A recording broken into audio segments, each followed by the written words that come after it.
Empezamos una nueva edición de Café Mercosur, este espacio en el que nos proponemos analizar la realidad de los países de la región con un foco en los aspectos jurídicos. Hacemos este programa desde Rosario, Argentina, quien les habla, Osvaldo Di Princio y Daniela Burlini, y de San Pablo, Brasil, Ramiro Cayano Blanco. Este programa se transmite por la radio Las Voces. Los programas anteriores se encuentran en iVoox y en iTunes como Café Mercosur. También nos pueden encontrar en www.cafemercosur.com y en las redes sociales, Facebook y Twitter, también como Café Mercosur.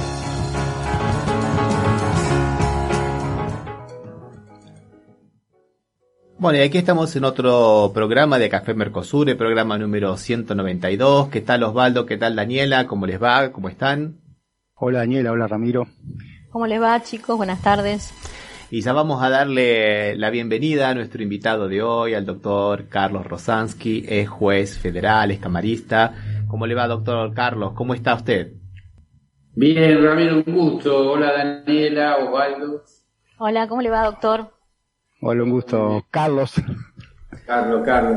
En este programa que nosotros siempre hablamos de los operadores jurídicos y de los miembros del Poder Judicial, ahora podemos hablar con alguien que sabe cómo son las cosas por dentro, alguien que conoce, que ha sido una persona que ha tenido una actuación destacada dentro del Poder Judicial como es usted, doctor Carlos.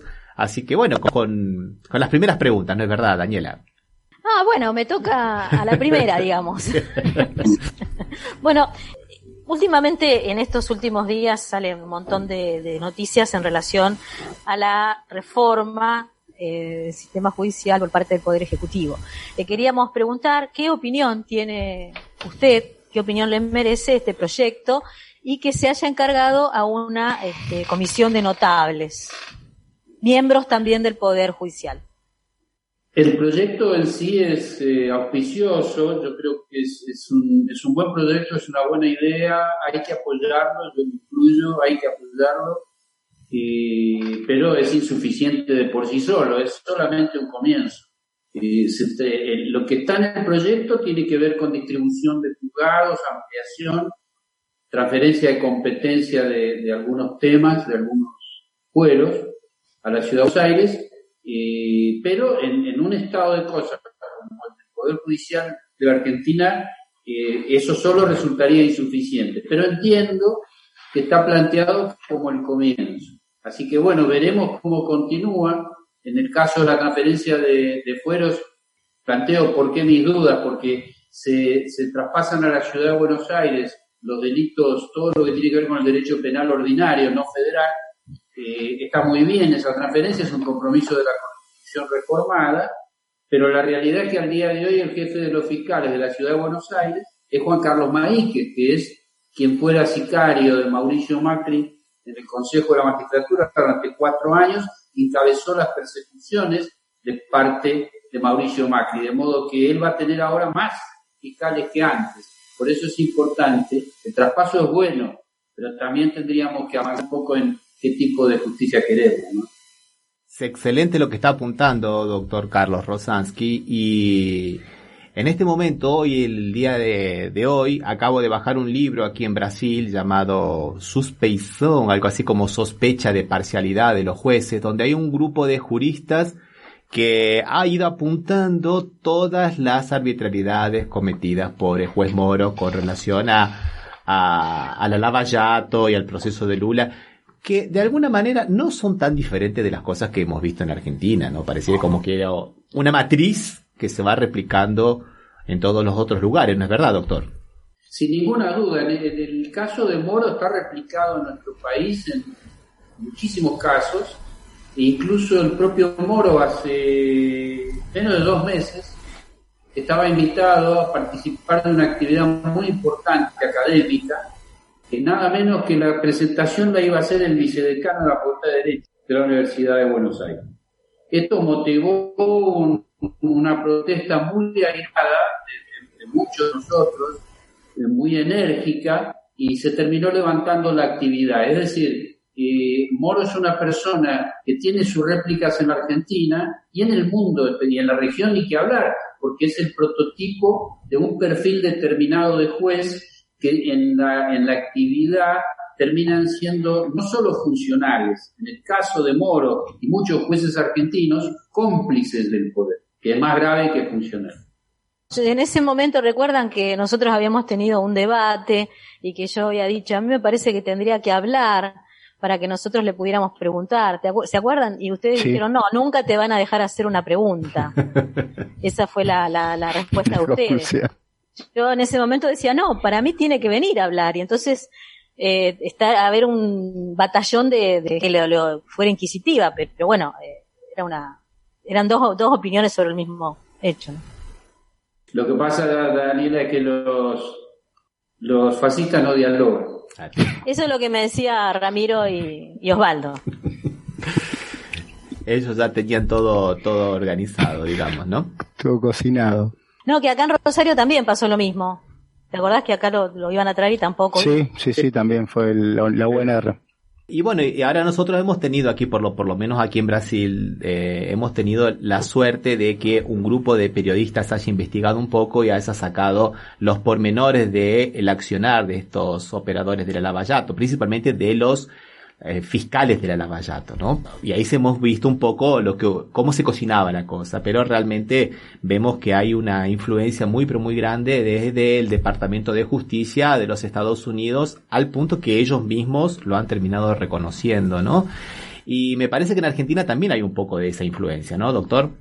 De la Embajada de Estados Unidos no cabe ninguna duda, y hay una forma de comprobarlo, que es con las fotos que se toman el 4 de julio en la embajada.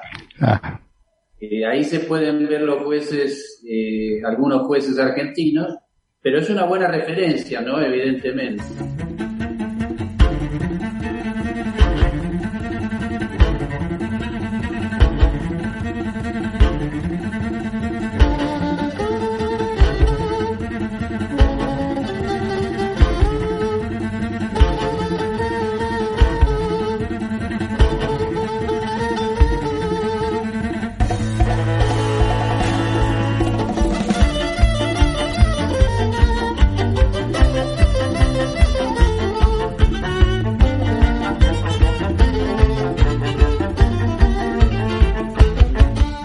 Doctor, una pregunta.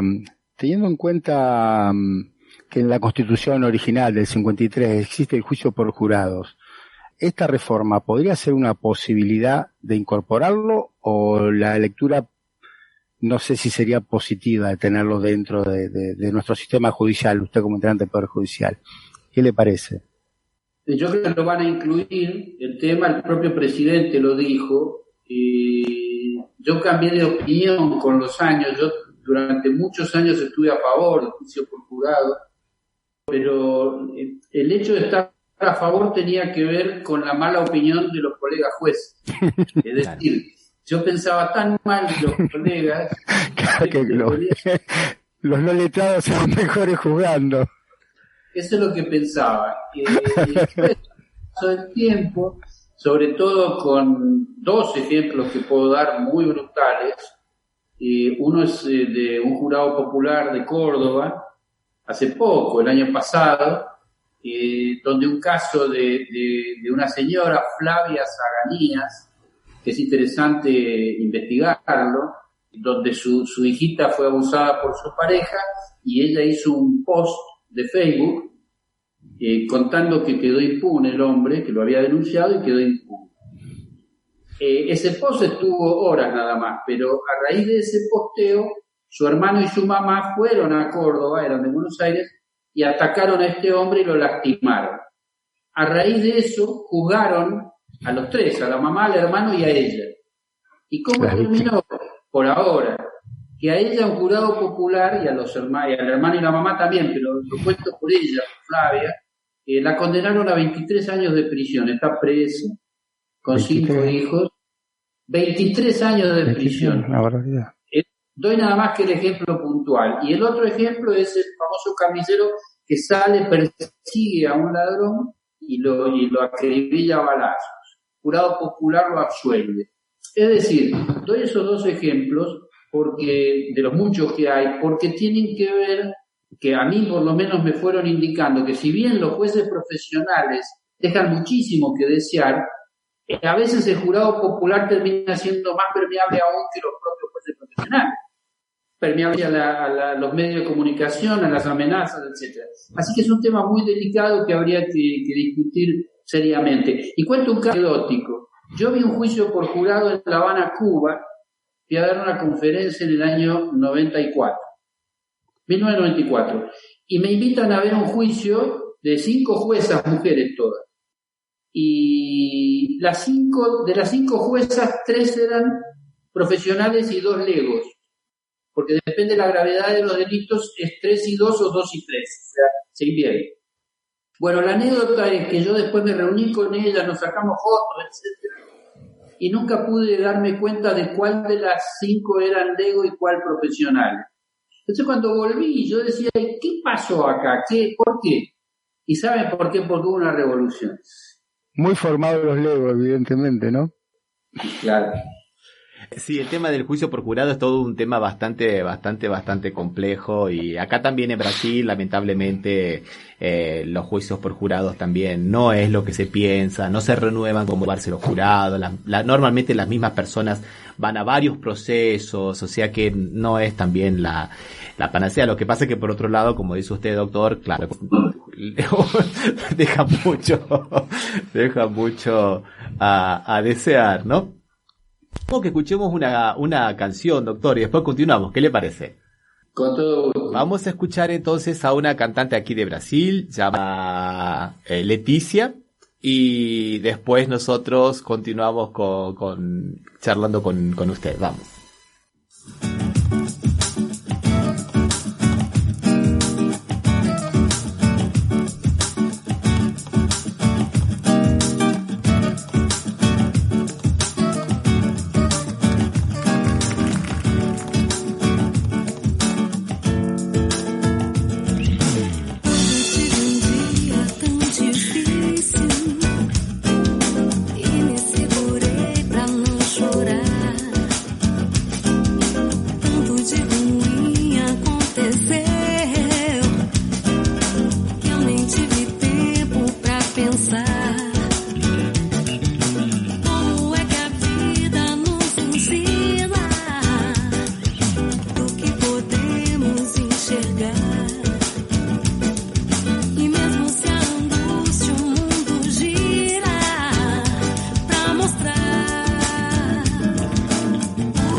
Estás escuchando Café Mercosur. Somos Latinoamérica, no lo olvidemos nunca más.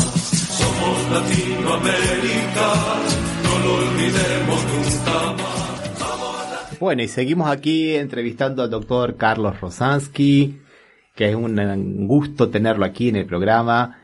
Siguiendo un poco con las reformas. Acá en la provincia de Santa Fe, yo soy de Rosario, en la provincia funciona el sistema acusatorio. ¿Sería necesario que funcione en el sistema federal? O sea, importante, no necesario, no sé. Ahora también el presidente habló de eso y parte del estudio que va a hacer la comisión tiene que ver con eso, ese consejo consultivo, con la implementación del sistema acusatorio. Yo tengo mis dudas, lamentablemente, ¿no? Tengo mis dudas porque el sistema acusatorio, entre otras cosas, pero fundamentalmente establece que el fiscal se va a encargar de las investigaciones. Y mientras estamos conversando, Stornelli es fiscal federal de la República Argentina. Entonces son ejemplos tristes, pero hay que darlos para tener una visión de los riesgos de los sistemas. Los sistemas son buenos o malos, depende de quién los integre. Entonces el sistema inquisitivo tradicional era malo porque era inquisitivo, pero si además los jueces y fiscales eran malos, el sistema era peor. En el caso del mixto que tenemos ahora, también lo que define no es el sistema, sino quienes lo integran. Y si el acusatorio va a seguir teniendo fiscales como Stornelli, no sirve ningún sistema. Yo quería introducir en relación, tiene que ver con lo que usted dice, doctor. Mucho se escribe, mucho se lee en relación a la independencia del Poder Judicial. Y en relación a eso está vinculado con que usted directamente de la persona de un fiscal y lo asocia con lo que puede ser que el funcionamiento de un sistema como bueno o malo. Yo la pregunta que le hago es la opinión que le merece, la forma de designar a la judicatura, el rol que tiene el Consejo de la Magistratura y con el nuevo Código Civil, ¿no? Las amplias facultades que tienen los jueces en materia civil.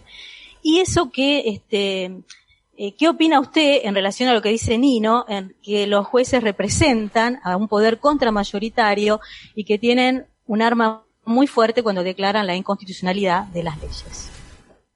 No sé si la hice muy larga. No, para nada. No, el tema yo coincido, es un poder, yo agregaría, es un poder aristocrático desde su origen. Y es muy delicado porque un grupo de gente decide la vida de millones de personas que no impiden la designación de este grupo de personas. Yo doy testimonio porque fui el primer juez federal nombrado por el sistema nuevo, es decir, de concurso, hace 20 y pico de años. Y antes había sido 10 años juez de cámara también, pero en la provincia de Río Negro también designado por concurso. Ahora, cuando yo fui designado, en aquella época y siendo el primero, no había habido tiempo de que se corrompa el sistema, ¿correcto? Es decir, el presidente, a quien no conocí ni bien mi vida, que era Fernando de la Rúa, había dicho que nombraba al primero, yo había sacado 100 puntos, de 0 a 100, me nombró, punto. Cuando pasa el tiempo, se van dando cuenta en el Consejo de la Magistratura de que tienen algunas trampitas para hacer con las ternas, etcétera. Y tal vez uno de los ejemplos más significativos, lo contaba esta semana en televisión Tomás Méndez, que es el caso de una secretaria, curiosamente secretaria del tribunal que yo presidía, que concursó para mi cargo y quedó número 19. Pero Mauricio Macri la puso primera y mandó su pliego al Senado. Bueno, esa es la facultad. Sí, eso es algo común y corriente que acá en la provincia se ve permanentemente. El poder que tiene el gobernador de designar a dedo a los jueces, ¿no es cierto? Yo me presento al concurso. No importa el orden de méritos si después va a designar a dedo el gobernador. Entonces, a partir de ahí después se habla de la independencia de los jueces. Mientras el sistema esté atado al Poder Ejecutivo, no se puede hablar de independencia. Claro, pero volvemos a lo mismo. El problema no es el sistema, sino quienes lo integran, porque en el caso a ver, quién fue trasladado en su momento en un gobierno anterior, de que me consta que era buena gente, fue trasladado un juez del tribunal donde yo estaba, que yo lo había denunciado, que hoy está en la Cámara Federal, está muy cuestionado, que es Bertuzzi, ¿se acuerda? El juez Bertuzzi es uno de los dos cuestionados de la Cámara Federal de Apelaciones de Buenos Aires, porque esos traslados que hacía el Consejo de la Magistratura, al igual que las ternas que presentaba, tienen que ver con las mayorías circunstanciales que tiene el Consejo. Entonces, durante el gobierno de Mauricio Macri, el representante de Mauricio Macri era nada menos que el que yo mencioné, Juan Bautista Maíquez, que es un delincuente, pero resulta que el premio que le dieron fue ser jefe de los fiscales de la Ciudad de Buenos Aires. Es decir, hay una aristocracia, yo diría más que aristocracia, hay un grupo muy selecto que ha cometido muchos delitos, y eso ya es una cuestión más profunda que el delincuente circunstancial, es una banda.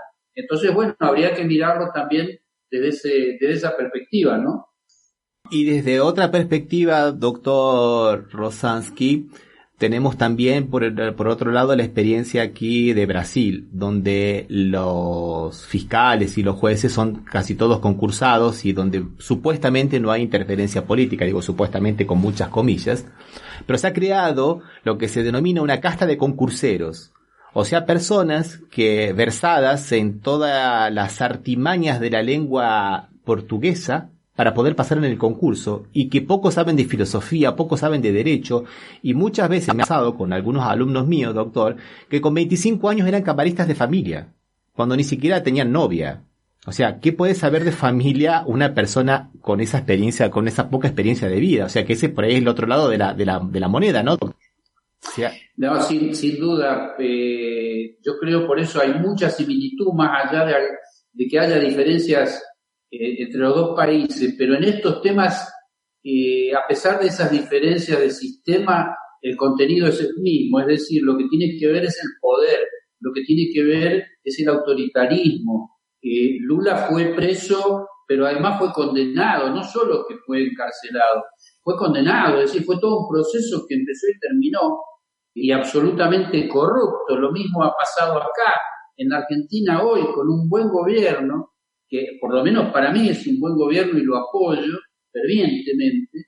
Milagro Sala está presa, de modo que son muchas las aristas que hay que analizar para ver por qué circunstancialmente se dan cosas no deseadas, pero sobre todo para ver cómo se corrigen.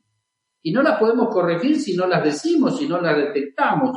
Y a veces hay muchos temas que se prefieren no hablar por especulaciones, por conveniencia, etcétera. Ese famoso camino del medio, ¿no es cierto? La avenida del medio. Por eso yo antes decía, con los fascistas no se negocia, no se dialoga.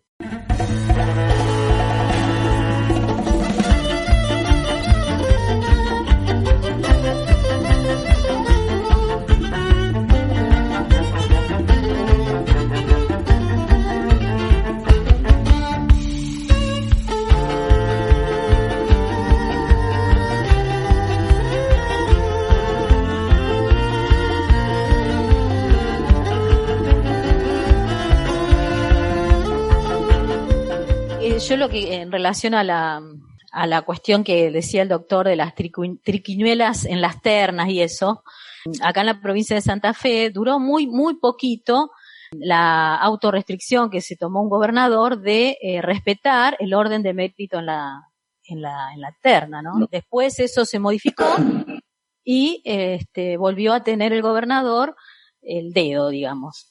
Y eso, no, a pesar de que pasan los ejecutivos, eso no se modificó nunca, ¿no? Eso es un as en la manga que se quedan, todo, me parece a mí, todos los partidos políticos para cuando les llegue el turno de llegar al poder, de tener, ¿no es cierto? Porque todas y todos sabemos que, de alguna manera la Corte Suprema es el grifo que puede abrir y cerrar en la cuestión del presupuesto, por ejemplo, el 82% móvil o todas las demandas contra el Estado. Y entonces, hasta que no pongamos en claro de que se debe hacer un corte, digamos, y que sea profesionalmente rígido, el Poder Judicial, me parece que vamos a seguir, a lo mejor, dependiendo de la buena voluntad de algún gobernante de turno que respete más o menos el orden, entre comillas, de mérito. Nadie discute que las decisiones de la Corte son que tienen que ver con una política económica y que se resuelve con una llamada telefónica a cabalcarse 50, ¿no? Eso es la realidad, y después nosotros, los juristas hablan de otra cosa, ¿no? Es como que hay un divorcio entre la realidad y lo que se lee y se escribe y hablan los juristas. Los doctrinarios que parecen impolutos, sobre todo los que escriben en derecho administrativo, o los constitucionalistas inclusive. Sí, una cosa, Daniela, sobre eso.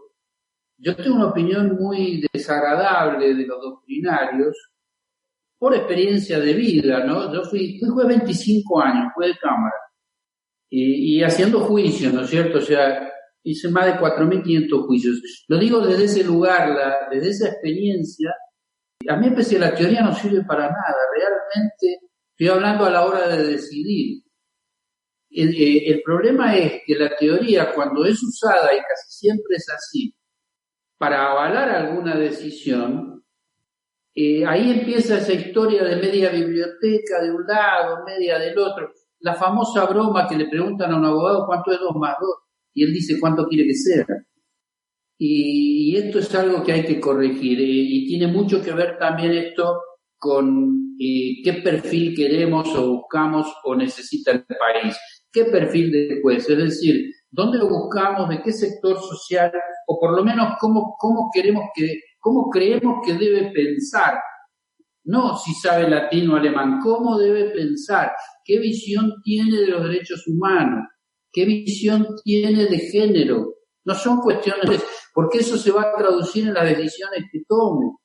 Todos los días padecemos las decisiones de gente que discrimina, de gente que tiene una visión completamente tergiversada de las cosas porque es la que él tiene por la clase a la cual pertenece. Y esto es una cuestión muy fuerte, muy fuerte. Por eso creo también, perdón que me haya extendido, que en este caso, este gobierno de la República Argentina tiene una oportunidad histórica, no solo porque una vez más se va a intentar una reforma, sino porque está integrado por gente democrática, decente. Y eso es fundamental para una reforma. Imagínense una reforma de la mano de Mauricio Macri. Terrible, se muere el 90%, y no por la pandemia, se muere porque es un criminal. Entonces, evidentemente, una reforma de la mano de un gobierno democrático tiene toda la chance. Ahora, lo vamos a saber con el tiempo, vamos a ver de qué se trata. Yo insisto, a mí me parece que el Consejo de Notables no podría ni debería ser exclusivamente jurídico, porque estamos tomando como si los problemas de la justicia argentina fueran jurídicos. No, para nada. ¿Cómo vamos a desconocer la labor de psicólogas, antropólogas, trabajadores sociales? O sea, gente que ha estudiado toda su vida los comportamientos humanos, pero resulta que a la hora de hacer una reforma son solo abogados. Me parece que hay un error. Con todo respeto. Y jueces. Con todo respeto. Conozco a la mayoría de los que lo integran y me parecen gente muy buena y muy honorable, pero no tiene absolutamente nada que ver con lo que estamos hablando. No es una cuestión exclusivamente jurídica. Sí, absolutamente de acuerdo, doctor. Concordamos, estábamos inclusive discutiendo eso con Daniela antes de empezar el programa, que justamente veíamos muy limitada esa comisión de notables porque faltaba gente que no fuera únicamente del derecho, ¿no? Que no fuera. Pero eso también nos lleva a otro tema que también por ahí se está queriendo imponer, por lo menos mediáticamente, ¿no? Si Alberto Fernández va a querer aumentar la corte, como hizo Menem, o no va a querer aumentar la corte, y Alberto Fernández ha dicho que no, que la va a mantener en 5.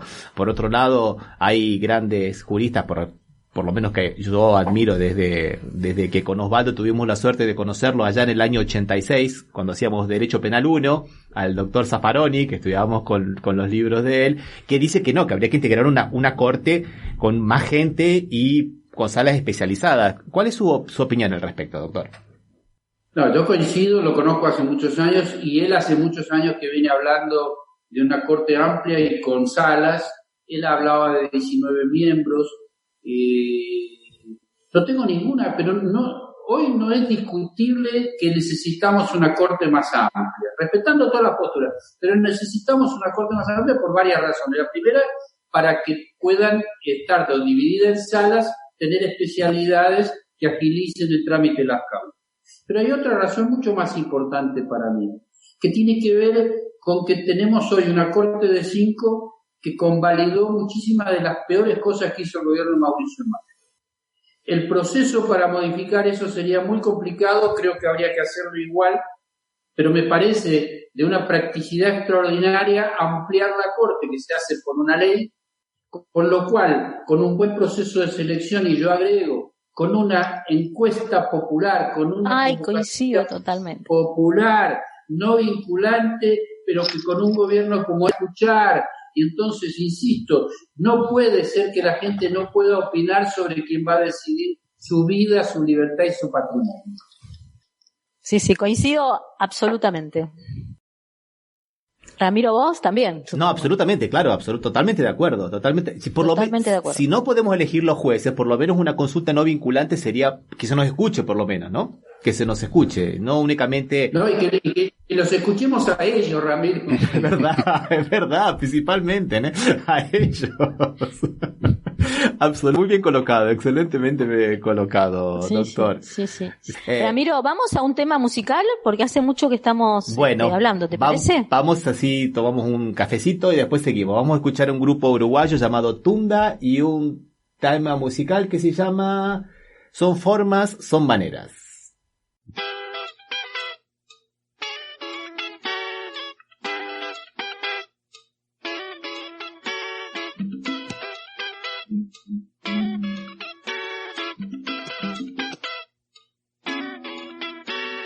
Caminar por el filo de la luna, pintarle un corazón rojo sin pisarle la nariz, es cosa de entendidos. Pero claro, puede haber también opciones para el que nunca ha probado transformarse en un jardín. Incluso los entendidos son formas, son maneras, son formas, son maneras, son formas, son maneras, son formas, son maneras, son maneras, son maneras. Si el tío sale del laburo, se toma un bus y va a la casa, le pide a la patrona que prepare un mate con pan con grasa, se sienta abajo del transparente y en una palangana con agua caliente pone sus pies y mira con su suegra el último capítulo de la comedia y se va durmiendo y se va durmiendo y se va durmiendo. Mañana será otro día y al otro día vuelta al taller, trabajo, llave francesa, foto de un culo y mago, el rampla y radio Clarín. Son formas, son maneras, son formas, son maneras. Son formas, son maneras, son formas, son maneras, son maneras, son maneras. Las 3 de la mañana, barrio Malvino, Belvedere. 3 flacos en una esquina están divagando sobre la vida. Hoy estamos, mañana no sabemos, por eso hoy es el día, por eso hoy es el día. En eso bajan 3 canas de un carromato policial. Documentos, 1, 2, 3 contra la pared. No te quejes, no preguntes nada, no me contestes. Yo sé muy bien que vos sabés que si yo quiero soy el marronero y vos sos la res. Cada semana el alma de esa mujer depende de su ida a misa. Cree, la mujer depende de su ida a misa. Se equivoca de mediodía, Ciudad Vieja, Barla Pasiva. Con 4 oficinistas más de traje negro, de manos limpias, anillo de oro, cara irritada de tanto darle a la presto barba. Charlando sobre la mina, sobre el partido de paddle, sobre el interés bancario en moneda nacional y el futuro a plazo fijo. Son formas, son maneras, son formas, son maneras, son formas, son maneras, son formas, son maneras, son formas, son maneras,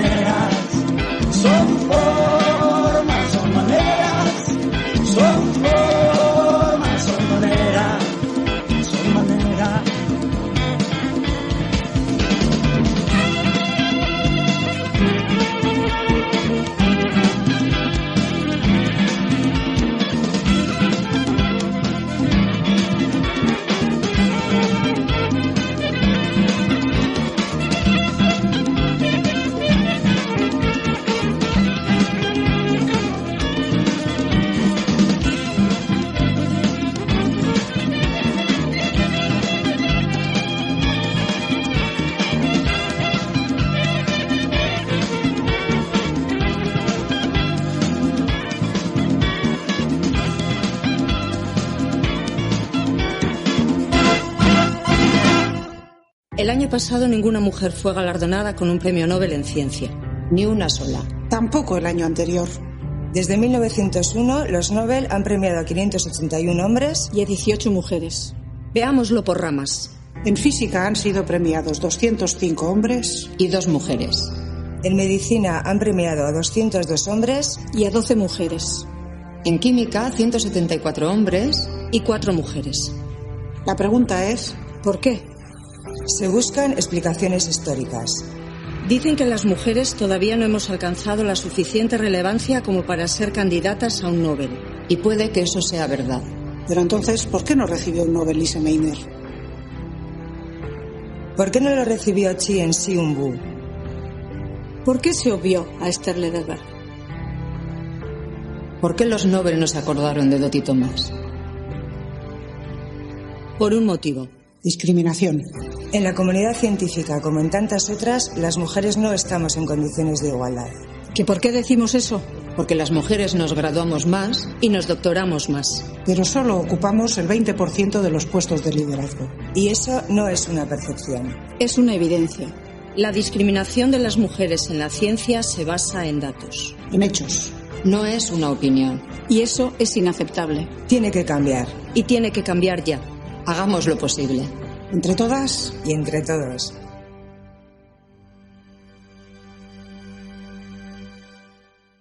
Continuamos aquí con la entrevista al doctor Rosansky y estábamos hablando un poquito de gente que tendría que estar en esta comisión de notables, ¿no? Y usted, doctor, había hablado un poco de antropólogos, había hablado de mujeres trabajadoras también. Y creo que al respecto, Daniela, vos tenías una pregunta para hacerle al doctor, ¿no? Con relación a la participación de las mujeres en la justicia y...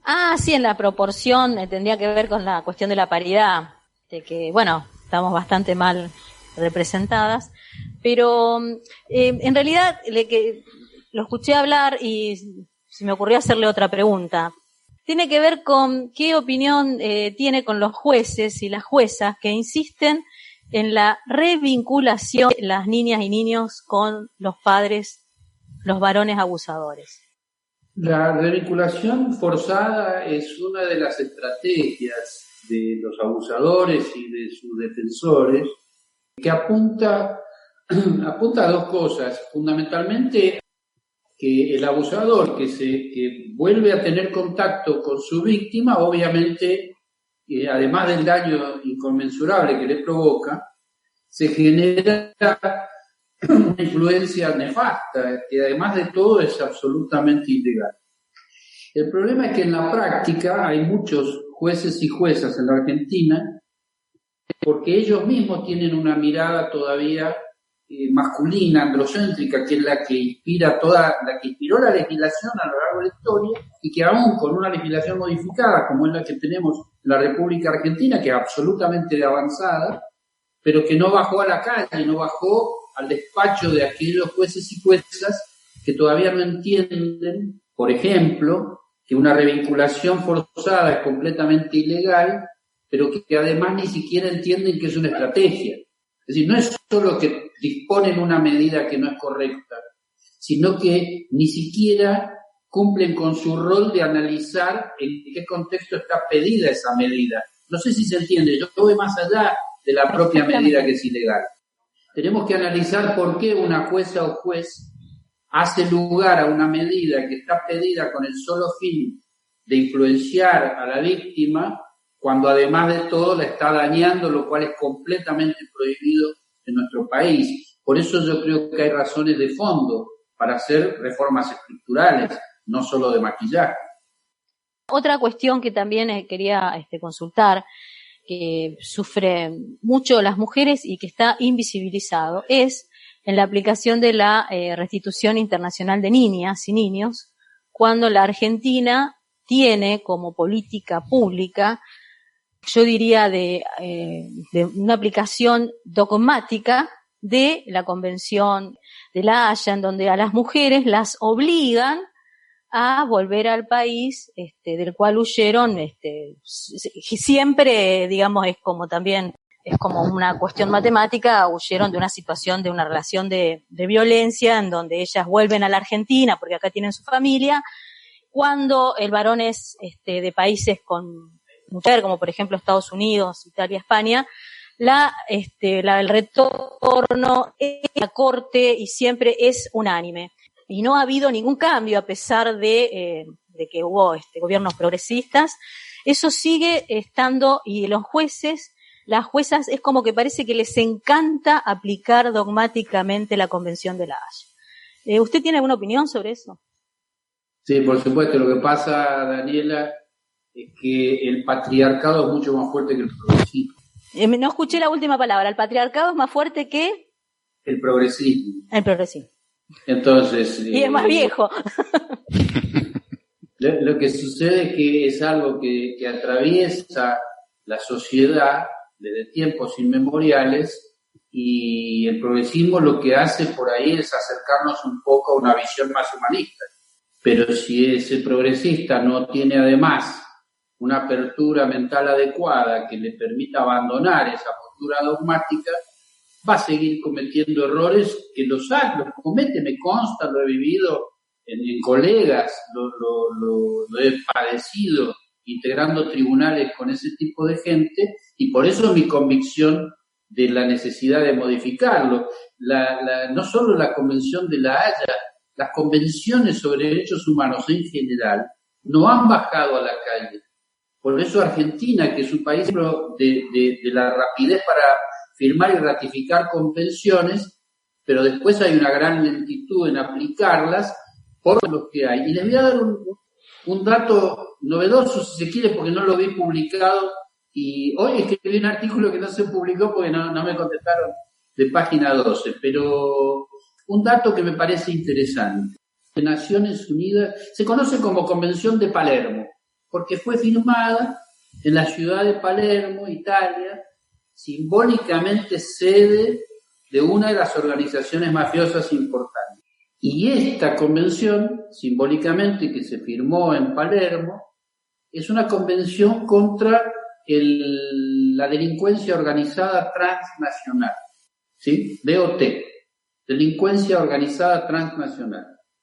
Y hoy escribía sobre eso, aunque a lo mejor no se publique el artículo, referido al viaje de Mauricio Macri, porque realmente si hay algo que legalmente se tendría que aplicar rápido, es esa convención. ¿Saben por qué? Primero, porque Argentina la firmó y ratificó. Es más, Argentina está nombrada en el comienzo de la convención como agradecimiento de Naciones Unidas, porque en Buenos Aires se hizo una de las reuniones preparatorias.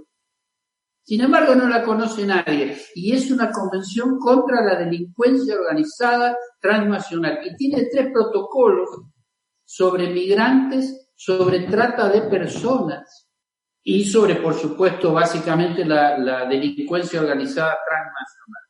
Y yo cuando escribí ese artículo pensaba, ¿de qué nos sirven las convenciones si no trabajamos para que se apliquen, si ni siquiera las conocemos? Claro, no las conocemos. Si no estudiamos las objeciones, ¿por qué no se aplica?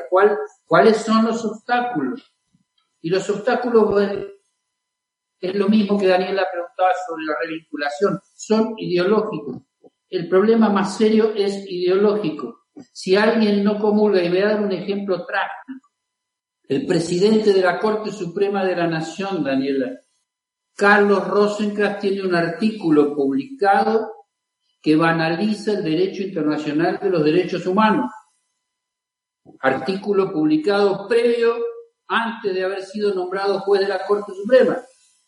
Entonces, ¿cómo vamos a pretender que un juez de la Corte Suprema que reniega de las convenciones internacionales sobre derechos humanos, que es su obligación aplicar, y publica un artículo banalizándolo? ¿Saben cómo lo llama a ese derecho? Estamos hablando Derecho Internacional de los Derechos Humanos, que es, para quien no es abogado, es el origen de las convenciones internacionales sobre derechos humanos. A ese derecho internacional sobre derechos humanos, Rosenkrantz lo llama por escrito, derecho prestado. Prestado. De derecho prestado. No es una cuestión menor, porque esto no se difundió, no se conoce. No se conoce.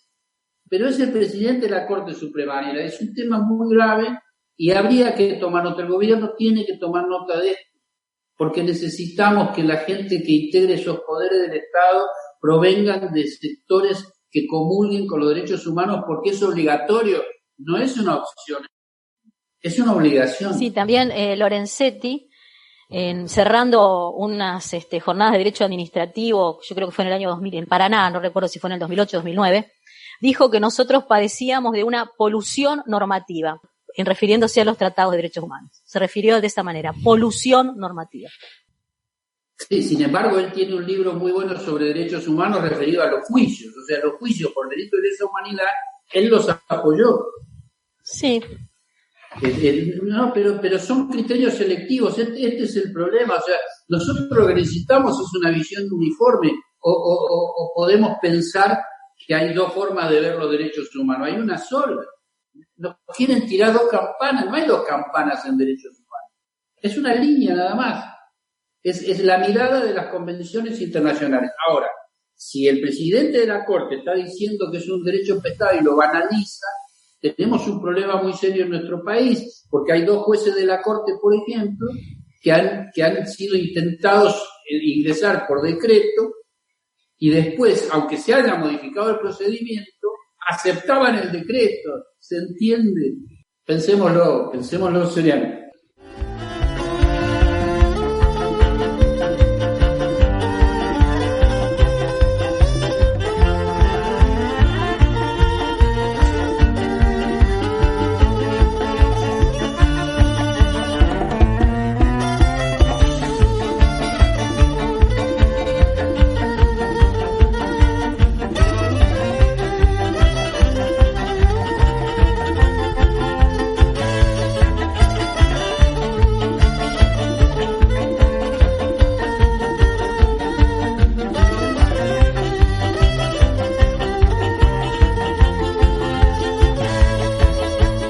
Y eso por ahí nos lleva también a otra autocrítica que tenemos que hacernos, ¿no? Y esto yo recuerdo también un poco mi profesora de Derecho Procesal Penal, que allá en los años 90 decía que no había que descuidar nunca la protección de las víctimas del delito. Primero, que también es una víctima de un emergente social como es el delito, pero también les hace el juego a aquellos que dicen que los derechos humanos solo sirven para los delincuentes, cosa que no es verdad, sabemos muy bien que no es verdad. Y que también por ahí hay que darle un poco más de importancia, ¿no? Que es un tema que por ahí no sé si se discute tanto como se debería discutir, o por lo menos, no sé, como lo discutíamos en aquel momento en aquella cátedra de Derecho Procesal Penal. ¿Qué le parece a usted, doctor? Las víctimas de delitos no solo que son revictimizadas cotidianamente, sino que todo el sistema está estructurado con falta de respeto hacia la víctima desde siempre. A mí eso me afectó mucho históricamente.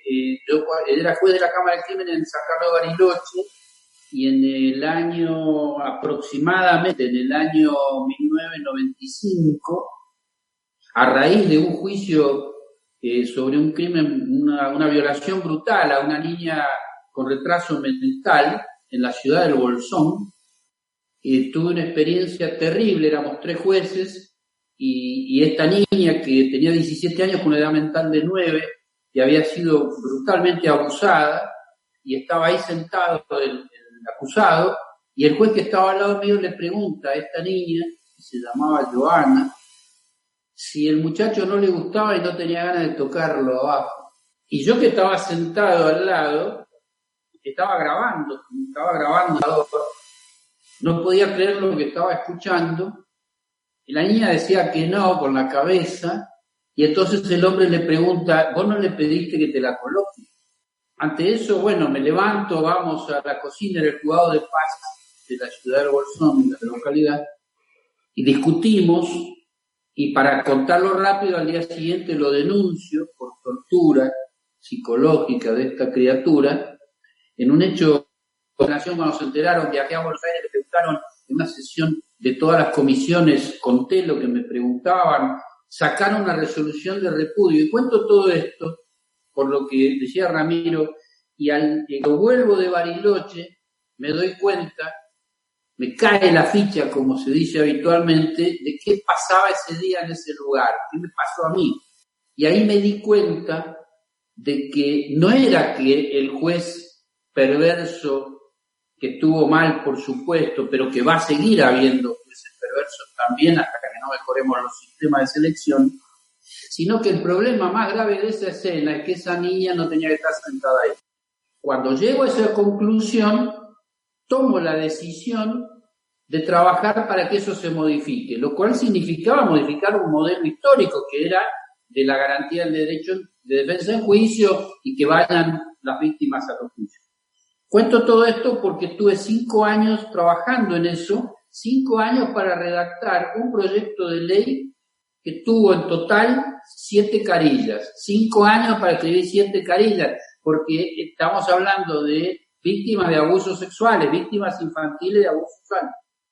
Y para terminar rápidamente, ese proyecto, después de 5 años, lo mando a Buenos Aires, al Congreso de la Nación, a diputados, se presenta y en el año 2003, hacemos un salto en el tiempo, en el año 2003 sale la ley, modifica el Código de Procedimientos y Argentina es el único país que hace interrogar niños víctimas y por eso hay sistemas como cámara GS o videograbación con la prohibición de ir a juicio.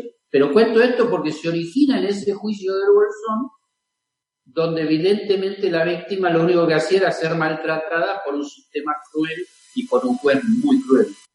No, excelente. No lo sabía, no lo conocía yo el caso. No lo sabía. Es la ley 25.852, es Capicúa. Lo vamos a anotar, Vamos a anotar y la vamos a 25.852. Sí, le prohíbe sí, a los jueces.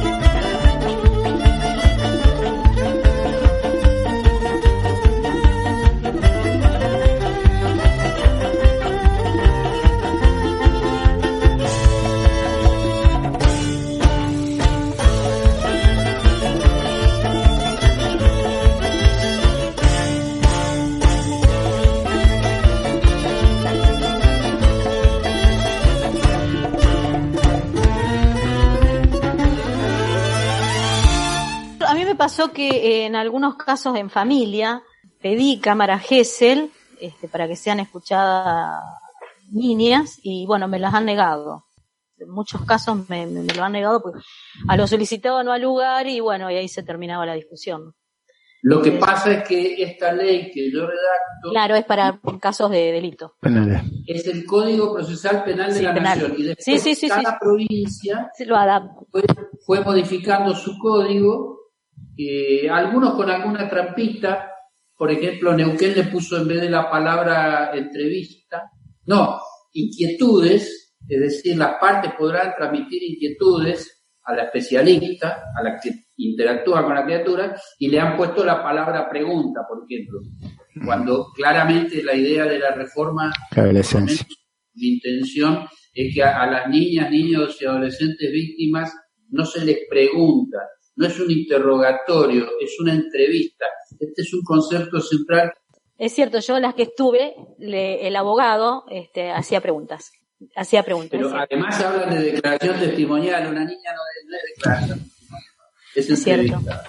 Es cierto, sí. Doctor Carlos Rosansky, ya nos tenemos que ir despidiendo. Nos quedaríamos 2 horas escuchándolo, preguntándole cosas.